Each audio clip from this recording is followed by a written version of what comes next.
Teks perjanjian iblis dan Dajjal dalam menyesatkan dunia. Dajjal membuka mulut dan membelalakan mata. Untuk pertama kalinya ia mendengar perkataan memuaskan dari Tuhan yang menciptakan seluruh alamnya. Ia bertanya kepadanya tentang Adam dan Hawa, serta masalah godaan keduanya yang mengeluarkan mereka dari surga sebagaimana diberitakan dalam riwayat-riwayat agama. Semua masalah itu tersembunyi dalam kisah kedengkian Adam kepada Azazil, nama iblis waktu kecil, yang berasal dari bahasa Suryani dan berarti yang diagungkan Allah. Karena masalah ini bukan masalah kedua makhluk jahat itu, secara ringkas ia memuaskan rasa ingin tahu Dajjal bahwa Adamlah yang membuat tipu daya untuk mengeluarkan Azazil dari surga melalui Hawa. Namun, Azazil menolak dan memberitahukan kepadanya bahwa Tuhan murka kepada Adam dan Hawa karena kedengkian mereka dan mereka ingin berdua tinggal di surga tanpa Azazil. Adam memberitahukan kepada Tuhan yang Maha Besar, untuk menolak tuduhan iblis, bahwa Azazil itulah yang memaksa Hawa memakan buah pohon terlarang itu. Adam dan Hawa memakan buah itu menurut kehendak mereka, padahal aku telah memperingatkan mereka. Tuhan pun murka kepada kami semua. Iblis berkata, Dia menurunkan kami ke bumi. Dia memberitahukan kepada kami ketika dalam perjalanan turun bahwa pihak yang mengalahkan pihak lain akan menjadi Tuhan atau anak Tuhan. Dajjal mulai mendengarkan saudara tuanya dengan penuh perhatian seakan-akan terpengaruh oleh sihir yang dimainkan penyihir profesional. Perkataannya indah, idenya menarik, pandangannya menyentuh, dan isyaratnya simpatik. Seolah-olah ia adalah orang tuanya yang telah lama mencarinya. Akhirnya mereka menyepakati perjanjian tertulis. Perjanjian itu menyebutkan, keduanya adalah satu makhluk. Yang satu terlihat dan yang lainnya tidak terlihat.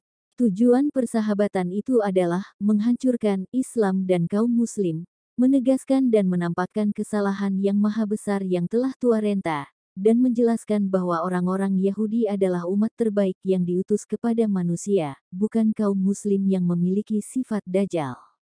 Kemudian ditetapkan bahwa istana pusat iblis berlokasi dekat Bermuda yang merupakan singgasana iblis selamanya.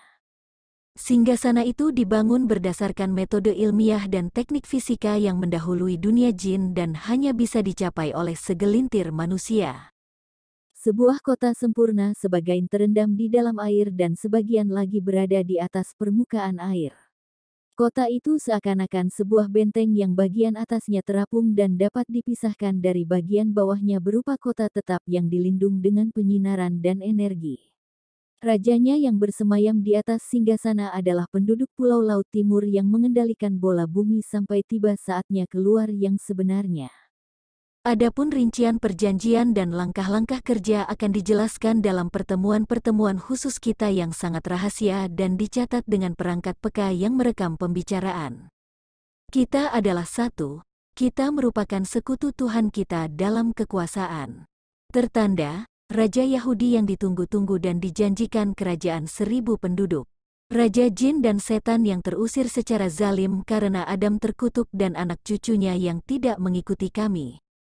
Iblis terkutuk itu menyatakan kemenangan dan kecerahan dengan harapan bahwa di masa depan ia dapat melaksanakan rencananya atas anak cucu Adam. Ia mendatangi seluruh dunia jin kafir dan setan, dan menyampaikan pidato berikut ini. Dengan namaku, akulah Tuhan yang agung bagi duniamu dan seluruh dunia ini. Dengan nama sahabat dan pendampingku serta saudara kembarku, anak Samirah, aku senang memanjakannya dengan membuang huruf namanya, yang tidak seperti orang-orang Arab membuang huruf nama itu dengan membuang huruf akhirnya. Kami, Raja, membuang 2 huruf namanya sehingga sahabatku itu menjadi Sam atau Paman Sam bagi seluruh manusia. Ia adalah saudara dan bayanganku bagi mereka, oleh karena itu, Paman Sam adalah paman kalian dan paman setiap orang yang beriman kepada kami. Sebab, ia adalah saudaraku dan penjelmaan dariku. Ia adalah pemberi syafaatku bagi manusia. Jika saja ia tidak datang, pasti aku akan melahap semua manusia dengan mulutku. Tetapi ia datang untuk menyelamatkan mereka dan untuk mewujudkan harapan umat tersiksa di bumi Yahudi. Berkumpullah hai anak-anak kegelapan, hari adalah permulaan umur baru di dalam sejarah bumi ini dan sejarah kalian. Inilah sejarah yang mengizinkan kalian untuk menguasai manusia demi bakti Tuhan kalian dan saudara kembarnya. Aku adalah orang ini, dan orang ini adalah aku. Minumlah arak, karena akal perlu istirahat. Adakanlah pesta selama 40 hari 40 malam.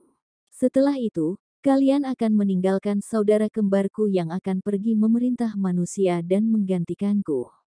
Hendaklah kita membantunya dalam membangun benteng raksasa di dalam air dan di permukaannya, serta di atas sebidang tanah di dunia ini yang dekat dengan istanaku ini. Malam ini pesta dimulai. Menyebarlah. Istana itu ramai dengan hiruk-pikuk dan malam-malam indah. Iblis mengajak saudara kembarnya ke kamar tamu besar yang telah disiapkan untuknya. Setiap malam mereka berdua mengadakan pertemuan hingga pagi hari. Lalu masing-masing kembali ke kamarnya. Selama 40 hari selesailah pembuatan, aturan kerja, dan penetapan langkah-langkah setan untuk memerintah dunia. Dibentuk pula konsep protokoler bagi pengendalian dunia dan metode penguasaannya. Pada pesta perpisahan dengan sahabatnya, Dajjal pun keluar. Ia menggerakkan kapalnya beserta para pengawalnya yang mulai bangun dari tidur selama 40 hari 40 malam. Yang pertama kali mereka lakukan adalah bersujud kepada Dajjal. Mereka berkata, "Engkau menjadi suci, wahai junjungan dan Tuhanku. Engkau telah menjadikan mati dengan kebijaksanaanmu, dan sekarang kami hidup dengan rahmatmu." Ia menjawab, "Apakah kalian tahu berapakah umur kalian ketika mati di hadapanku?" Mereka menjawab, "Kami tidak tahu." Ia berkata, 40 hari. Hendaklah selalu membiasakan pesta kematianmu selama 40 hari. Pada 40 hari aku menghidupkan mereka sekali lagi untuk memasukkan mereka ke dalam Firdaus, namun kalian tidak melihat mereka. Sangat disayangkan bahwa perayaan 40 hari menjadi perbuatan bid'ah yang diwarisi kaum muslim dari Dajjal Yahudi dan Firaun yang juga merayakan 40 hari setelah kematiannya, karena ruh dihentikan dari penghisaban. Ini benar-benar kebohongan yang ditiru Dajjal untuk dirinya dari Firaun dan kemudian dari iblis dalam pestanya. Semoga Allah melaknati mereka semua. Dikutip dari buku Dajjal akan muncul dari segitiga bermuda karangan Muhammad Isa Daud.